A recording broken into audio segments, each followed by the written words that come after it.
Muy buenas noches y bienvenidos a Signo Pesos, la economía al alcance de su pantalla. Estos son los temas claves de hoy. ¿Para dónde va la inflación? Aunque el costo de vida lleva 4 meses cediendo, algunos expertos prevén que este año cerrará todavía muy alto. Analizaremos las causas de lo que ocurre con Alejandro Reyes, economista principal del BBVA Research. Estudiantes en el extranjero. Cada vez hay más jóvenes colombianos que deciden alistar maletas para irse del país a estudiar en otros lugares. ¿Qué factores están provocando este fenómeno? Hablaremos del tema con un experto de la compañía StudyGo. ¿Aliviarán la política de precios de la gasolina? El nuevo ministro de Minas y Energía, Omar Camacho, dijo que el gobierno está dispuesto a escuchar y plantear nuevas opciones sobre la política de combustibles. Su respuesta se dio en medio de un paro de taxistas que están pidiendo un trato preferencial.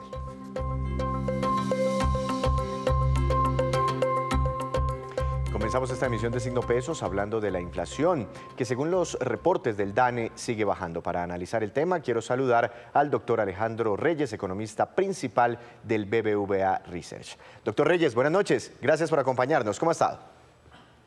Muy bien, gracias Víctor. Buenas noches para ti y para los televidentes. Aquí tengo el cuadro resumen que reportó el DANE en las últimas horas y ustedes se concentran mucho en esta parte de aquí, la variación anual en la inflación. En julio de este año fue del 11,78%. Recuerdo que en marzo de este año este indicador había superado el 13% y por eso pues ya llevamos como 4 meses consecutivos con una inflación moderándose, con una inflación a la baja. ¿Qué tan positivo o negativo es este dato, doctor Reyes? Pues lo primero es que es positivo ver que la inflación baja, eso es un alivio para el bolsillo de los colombianos y eso siempre será muy bienvenido. La gran pregunta es si lo está haciendo a un ritmo apropiado o no. Cuando comparamos con otras economías que iniciaron ya sus procesos de reducción de la inflación, estas la hicieron mucho más rápido que la colombiana. Entonces aquí hay factores que nos están impidiendo bajar al mismo ritmo. Sin embargo, hemos tenido una corrección significativa, como mencionabas, el máximo 13.34 a su valor más reciente del 11.78, pues es una rebaja muy relevante y que nos ayuda. Y ha estado muy concentrada en alimentos, que pesan mucho más en la canasta de los hogares más vulnerables del país. Entonces, el alivio quizás sí se ha sentido un poco más en las personas que tienen ingresos menores y que obviamente consumen más de estos alimentos que han bajado más de precio. Doctor Reyes, ¿y por qué no estamos bajando a la velocidad que deberíamos, no? Porque inclusive el mismo DANE en parte de su reporte mostró cómo en México, en Chile, en otros países, en Brasil, la inflación está cediendo mucho antes que nosotros y a una velocidad más rápida. Y muchos decían acá, miren el IPP, el índice de precios al productor, está bajando mucho, de hecho está presentando contracciones. La caída de 1.000 pesos en el dólar, ¿por qué no se está viendo eso como reflejado en el costo de vida? Y de hecho son preguntas que tienen las personas en la calle. ¿Por qué si el dólar baja tanto, seguimos comprando cosas tan costosas? Hay varias razones, digamos. Lo primero es que el tiempo que tardan todos estos fenómenos que mencionas en materializarse en la realidad del comercio, de la esquina, donde hacemos nuestras compras, pues son importantes, siempre tienden a gastarse un tiempo. Por ejemplo, el de la tasa de cambio, el impacto mayor que hemos nosotros estimado y que la mayoría de los analistas ha estimado, se siente entre 3 y 4 meses después del evento, ¿no? Entonces, esto lo hemos visto hace 2 meses, la caída fuerte del tipo de cambio, seguramente nos tomará un par de meses más, al menos uno, para poder ver rebajas significativas. Diciendo eso, hemos visto que los componentes que están más vinculados al tipo de cambio están subiendo más lento de precio. Entonces, sí está ya ayudando ya un poco. Yo creo que la razón fundamental en Colombia, bueno, hay 2 razones fundamentales. La fundamental, yo creo que más estructural en Colombia, es que nuestra inflación tiende a ser muy persistente. Una vez sube, le cuesta mucho trabajo caer. Y esto se debe a que tenemos lo que llamamos nosotros en Colombia una indexación muy alta. Quiere decir que la decisión de subida de precios depende de lo que pasó en el pasado y eso que pasó en el pasado usualmente está atado al salario mínimo o a la inflación causada el año anterior, que ambos fueron muy altos en Colombia. Entonces esas 2 situaciones nos están generando que se prolongue más este evento de altos precios en algunos rubros puntuales. Pero hay uno que es más coyuntural y que lo mencionabas dentro de las notas de lo que se va a tratar hoy, es el tema de la gasolina. El precio de la gasolina en todos estos países que mencionas ya se veían subidas de gasolina mucho antes, o sea, afectaron la inflación en el pasado y ahorita empiezan a afectarla mucho menos. En el caso de Colombia estamos apenas en la subida de los precios de los combustibles, nos demoramos un poco en hacerlo para, digamos, de pronto hacer más liviano la subida de la inflación y ahorita eso nos genera un piso a la hora de ver las rebajas en la inflación. Es un componente que nos frena un Claro. poco las rebajas de Yo, inflación. yo aquí estoy mirando los distintos rubros que por dentro componen a la inflación. Y en el último año, las divisiones de gasto, a eso le llama el DANE, en el último año hasta julio, el transporte, mire, es el que más ha subido, 18,32%. Sin duda aquí está el incremento de la gasolina, ¿no?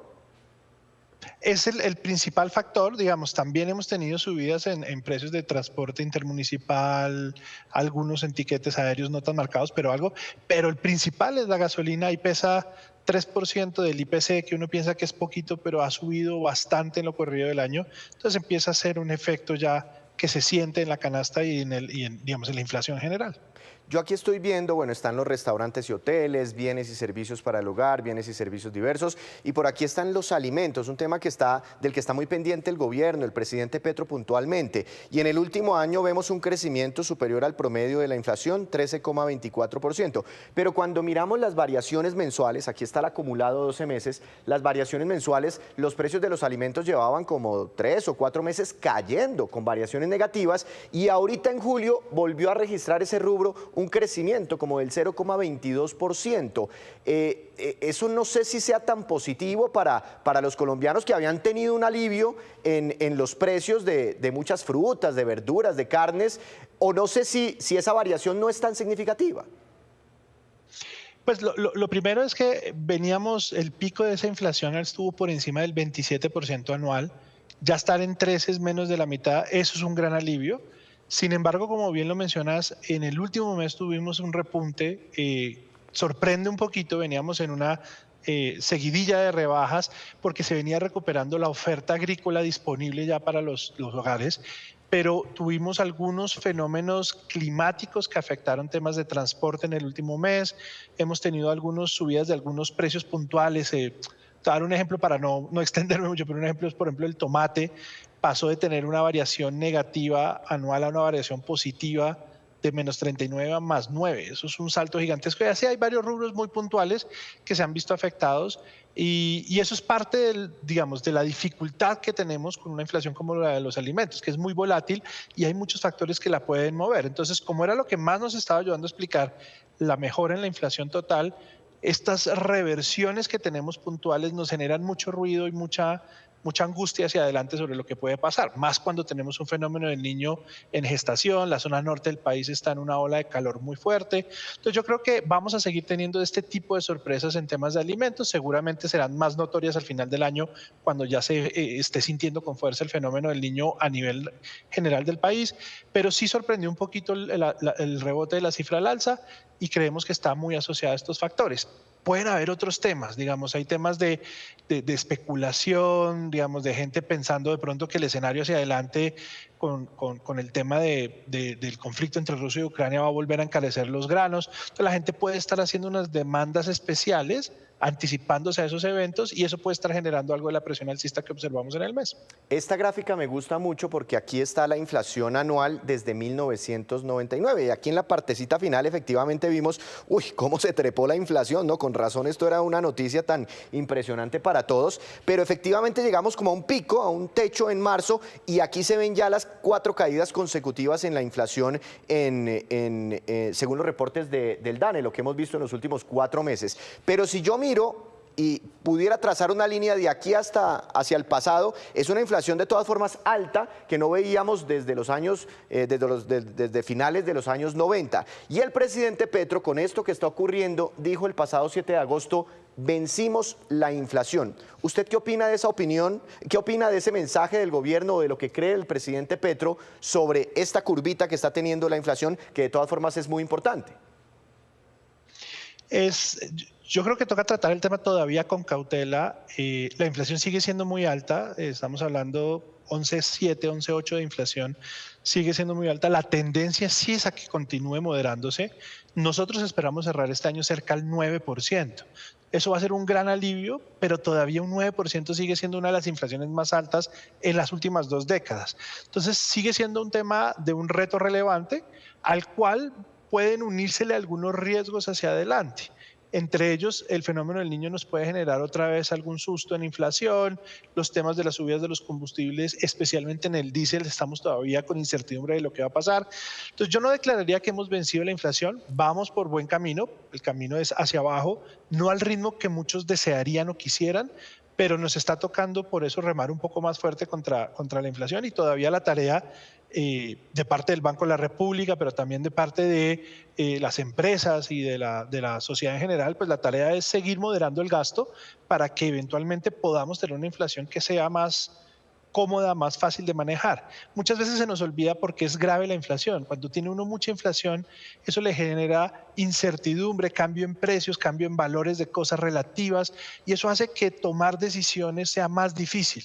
Y al hacer eso, que sea más difícil, termina teniendo un costo muy grande sobre los hogares, sobre las empresas y sobre la economía. Entonces, mantener una inflación baja y controlada es uno de los principales objetivos de la política económica y todavía nos queda camino por qué recorrer. Una última pregunta, doctor Reyes.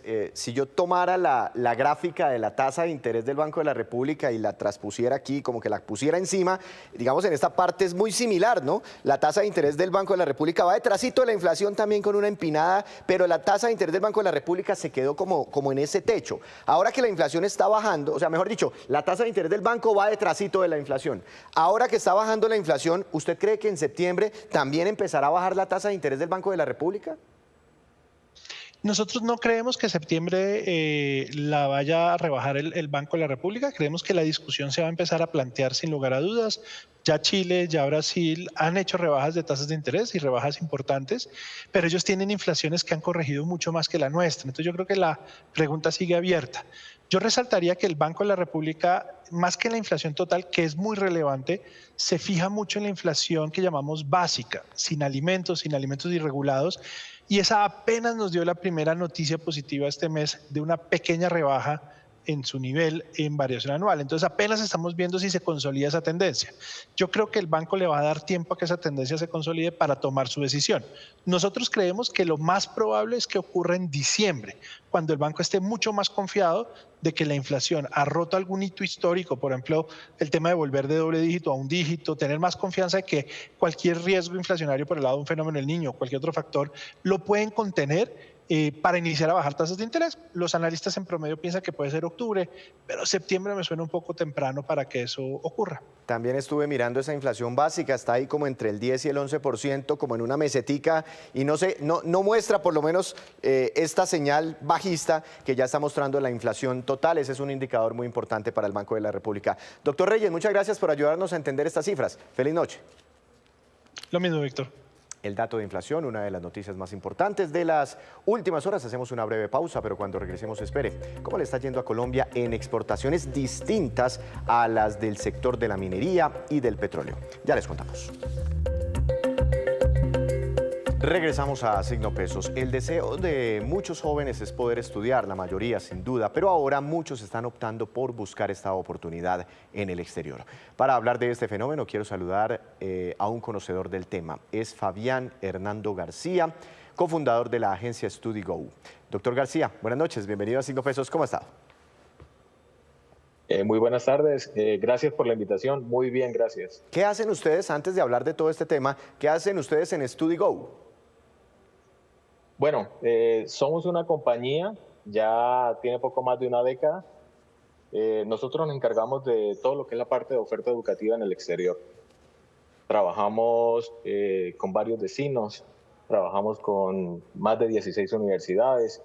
Entonces nos encargamos de todo lo que es la parte de tramitología, logística, experiencia como tal y asesoría pues para los futuros estudiantes. Claro. Hace varios años, muchos años, yo no sé qué tantos, como que la meta de un estudiante cuando tenía como esas ganas de ir al exterior a estudiar, básicamente era para mejorar un idioma. ¿Eso qué tanto ha cambiado recientemente?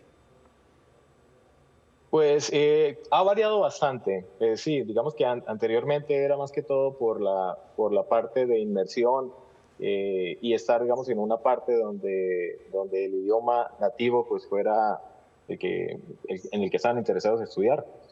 Ahora, pues digamos que abarca un poco más. Ahora está más por el tema de preparatorias de idiomas, de pregrados, de maestrías y pues de opciones migratorias también, ¿no? Entonces, digamos que sí ha cambiado mucho porque, como lo decías, anteriormente era solamente por el idioma. Ahora, pues digamos que la brecha se abrió más y van inclusive hasta por opciones laborales, pues. Ah, opciones laborales. Pero digamos, seguramente sigue el interés para estudiar inglés, básicamente, u otros idiomas. Pero ¿qué tanto ha crecido esa intención de los estudiantes colombianos de, por ejemplo, profesionalizarse en otro país o hacer un posgrado, etcétera, etcétera? Mira que ha crecido bastante, porque por lo menos con datos de migración, eh, bueno, bajó un poco por el tema de lo que fue la parte de pospandemia, pero anteriormente, en el 2019, más de 80.000 colombianos, estudiantes entre los 17 y 29 años, estaban viajando para formarse de forma profesional en el exterior. Según datos de migración, en el 2022 ya poco más de 62.000 estudiantes tomaron como opción prepararse en el extranjero. Entonces el volumen ha crecido bastante, ha estado creciendo alrededor de un 35%. Ah, muy interesante. ¿Usted tiene de pronto nombres de, no sé, universidades que nos faciliten a los colombianos poder tener estudios en el exterior? Sí, claro. Nosotros trabajamos con varios destinos. Estamos trabajando con Australia, estamos trabajando en España, trabajamos con Islas Canarias, en este caso con Tenerife. Tenemos muy buenas universidades aliadas allá, una de ellas es la Universidad de La Laguna. Trabajamos, bueno, lo que es la parte de Australia, lo que es la parte de Malta son más que todo como para estudiar idiomas como tal. En España se puede hacer la parte profesional. También trabajamos con otros destinos como Dubái. En Dubái podemos encontrar la Universidad Synergy, que también es para carreras con enfoques hacia la parte de economía, todo lo que es la parte de finanzas, relaciones internacionales. También se puede estudiar cursos de inglés en Dubái también. Y también trabajamos con un muy buen destino que llevamos ya más de una década de estar trabajando con ellos, que es Rusia. En Rusia estábamos trabajando con 16 universidades aliadas. Entre ellas, en San Petersburgo tenemos a IDMO, en Moscú también trabajamos con Synergy, trabajamos con MISIS también, entonces son muy buenas universidades. Y pues nosotros como empresa nos encargamos de todo lo que es la parte logística, de tramitología, de traslados, de experiencia, desde que se sale de Colombia hasta que se está en el sitio. Entonces nos encargamos de toda esa oferta, pues. Y es, pues, digamos, independientemente de la tasa de cambio, ¿no? De la manutención, en muchos de estos países la educación es gratuita, ¿no? Para el extranjero o el extranjero, digamos un colombiano que vaya a alguno de estos países, ¿se puede beneficiar pues, digamos, todos esos descuentos o educación gratuita que tienen, digamos, las personas propias de cada país? Pues digamos que gratuita como tal sería, digamos, que se aplicara para el tema becario. Ok. Lo que es la parte de postulaciones becarias, y eso lo estamos trabajando con la Federación Rusa, se ha tenido un margen de aceptación bastante alto, más de un 90% de las postulaciones becarias que se le han facilitado a los estudiantes que han tomado como destino ese país han salido admitidas. Entonces, digamos que como gratuitas como tal, se aplican a estos programas. De resto, pues sí tienen que hacer algún tipo de pagos. Si se van a estudiar cursos de inglés, digamos, en Australia, pues son cursos que van estamos hablando desde los $7.000, pasando los $7.000. en España son algo similares, en Rusia son un poco más económicos, pues porque el Estado, digamos que invierte muchos fondos en las universidades porque pues son los semilleros, perdón, de investigación. Entonces hay fondos muy grandes para las universidades rusas, lo que hace que los costos, digamos, se minimicen bastante, pues. Bueno, si yo quisiera irme a hacer, no sé, un pregrado, ¿sí? A alguno de estos países, elija el que usted quiera. Para citarnos un ejemplo, ¿qué requisitos debo cumplir como estudiante interesado colombiano? Ok, digamos, primero que nada, ser, digamos, ya bachiller académico. Sí. Ese es el principal requisito. El segundo requisito, digamos que ya son más cuestiones migratorios, pues por el tema de salida del país, que no, digamos que no tenga ningún antecedente como tal. Eh, Son, o digamos que los exámenes o para que un estudiante aplique no es que sean como muy rigurosos. Primero que nada, pues como les decía, ni siquiera la barrera del idioma es un limitante porque hay universidades que ofrecen las preparatorias de idiomas con enfoque académico hacia la carrera. Digamos, si un estudiante quiere formarse, digamos, como arquitectura de su programa, ingeniería, hace una preparatoria de lengua, digamos coloquémoslo a Rusia. Si se va para Rusia, para una universidad rusa, lo primero que va a hacer un estudiante es hacer su preparatoria de lengua rusa con enfoque académico hacia el área en que se quiere enfocar. Pero Y es una carrera, digamos, allá o tengo que sí. prepararme desde Colombia.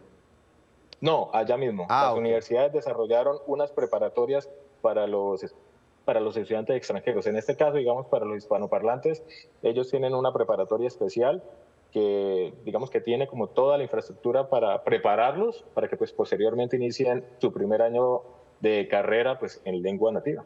Pero Y no, el idioma no es una barrera. no es no, muy interesante ese dato, porque uno se limita mucho, no, yo no sé inglés, que me voy a ir por allá a hacer un pregrado y ya, como que voy olvidando como esa meta, ese proyecto. Si cumplo con estos requisitos, pues básicamente tengo como un pie adentro, ¿verdad? O se rechazan muchas solicitudes. No, mira que el tema es que lo que pasa es que cada país tiene como su normativa diferente. Digamos, hay países que es un poco más riguroso, entonces digamos que exigen digamos que el estudiante y los familiares tengan cierto tipo de monto como respaldo para el estudiante, en el caso de que vaya como estudiante, ¿no? Entonces digamos que son más detalles para que el estudiante no de pronto vaya más por temas migratorios que de educación. Digamos que hay políticas diferentes en cada país, en unas más estrictas que otras, pues. Pero igual el nivel de aceptación es bastante grande. Digamos, nosotros los colombianos ahora, en el tema de Australia, estamos en muy buena hora, porque, digamos, hay un volumen muy grande de colombianos que están tomando este destino para cursos de inglés como tal, y el nivel de aceptación es bastante alta. En el tema, digamos, de educación en España, en Dubái o en Rusia, la aceptación estamos hablando de prácticamente un 100%. Entonces no denegan, pues, digamos, una visa a menos de que tenga alguna restricción como un antecedente o cualquier otra cosa, pero de resto la aceptación es prácticamente a un 100%. Se me acabó el tiempo, una respuesta muy rápida, si tiene el dato. ¿Me dejan también trabajar como para ayudarme a sostener mientras estudio? Sí, claro, claro que Ok. sí. Entre 20 y 30 horas semanales. Muy interesante el tema. Pues doctor García, muchas gracias, feliz noche, muy interesante el tema. Muchísimas gracias por la invitación. A usted muchas gracias, hacemos otra breve pausa, ya les contaremos que hubo una desmejora en la confianza de los consumidores colombianos. Ya volvemos.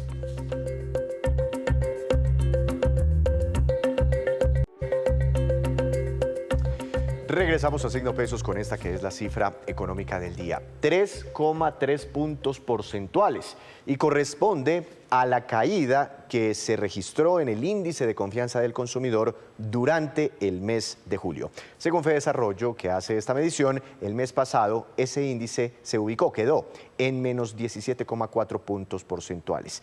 De manera especial, la causa está relacionada con que empeoraron las expectativas económicas para muchas familias de nuestro país. Y el ministro de Minas y Energía, Omar Camacho, atendió hoy un debate en el Congreso sobre la política de los precios de los combustibles. Allí se refirió a la petición de miles de taxistas que pararon hoy sus actividades reclamando un precio diferencial en el valor de la gasolina, que ha subido más de un 45% desde septiembre del año pasado. Veamos. Quiero señalar que este gobierno ha llegado a tomar decisiones de fondo sobre grandes asuntos del país. Muchas de ellas indudablemente tienen complejidades, pero que este es un gobierno también abierto al diálogo, a la escucha y a la búsqueda de soluciones. Hemos manifestado en el debate de hoy que estamos abiertos a buscar alternativas también por la regulación de precios y a dialogar con todos los sectores sociales, gremiales, políticos del país para resolver los grandes asuntos en el marco de algo que nos hemos trazado y que desde esta cartera es fundamental, es nuestro marco de referencia, es la transición energética, pero obviamente también aliviar el bolsillo de los colombianos, de la situación cotidiana de la gente, en donde también estamos dando algunas muestras y desarrollando algunas medidas a través del salario mínimo, lo hemos manifestado en el debate de hoy, aumento de inversión en salud, en educación, inversión social, que también va a llegar a implicar un alivio para la gente en sus bolsillos y en su vida cotidiana. Hasta el momento, el gobierno no ha autorizado una tarifa diferencial para los taxistas. Y el presidente de Fasecolda reveló una noticia preocupante durante el Congreso de las Aseguradoras que arrancó hoy en la ciudad de Cartagena. Dijo que pese a que hubo una rebaja muy importante en la tarifa del SOAT para los motociclistas, la evasión no bajó y pidió que las tarifas de ese seguro sean más altas para las motos que para un vehículo, dado que la accidentalidad de los motociclistas es mucho mayor. Veamos. Como ustedes bien saben, el gobierno en diciembre expidió un decreto poco antes de Navidad que, además de este problema que acabo de mencionar, pues lo agudizaba un poquito más porque redujo la tarifa del SOAT justamente de las motos. También, hay que ser justos, redujo la cobertura a cargo de las aseguradoras, o sea que fue como bajo la prima, pero también bajo lo que la aseguradora debe cubrir. Y la teoría era que eso iba a reducir la evasión. La noticia, y esa fue la razón por la cual en su momento Fasecolda pues apoyó la medida. Dijo, bueno, veamos a ver si el objetivo es reducir la evasión y nosotros queremos reducir la evasión, intentémoslo, porque hemos intentado de otras mil maneras y no se ha logrado. Entonces, si hubiésemos tenido esta rueda de prensa en marzo o abril, yo les habría dicho buenas noticias, se ha reducido la evasión. No tanto como hubiéramos querido, pero ahí vamos. Sin embargo, hoy, a agosto, ya las noticias no son buenas. Hemos visto que la evasión volvió a los niveles antes de la toma de esas medidas. ¿Se equivocó el gobierno? Sí. ¿Se equivocó de buena fe? Sí. ¿Lo apoyamos en esa equivocación? Sí. ¿Podemos corregir? Sí. Y la petición es que nos sentemos a corregir.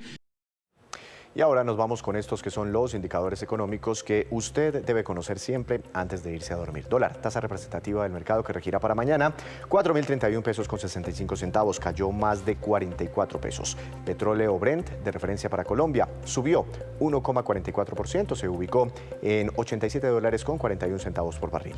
El precio interno del café colombiano bajó y quedó en promedio como referencia para mañana a 1.341.000 pesos por carga. El índice MSCI Colcap de la Bolsa de Colombia cayó 0,62%, acción más valorizada, Grupo Sura, ganancia de 2,86%, acción que más cayó, Ecopetrol. Dicen muchos analistas que esta disminución del 3,42% está relacionada con esa disminución también en las utilidades de la compañía.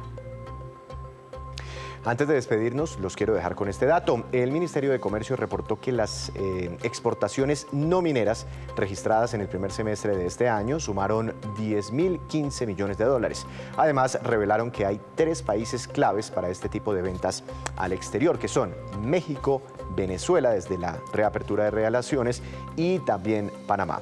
Solo a esos países están llegando casi el 14% de exportaciones distintas a la minería y al petróleo.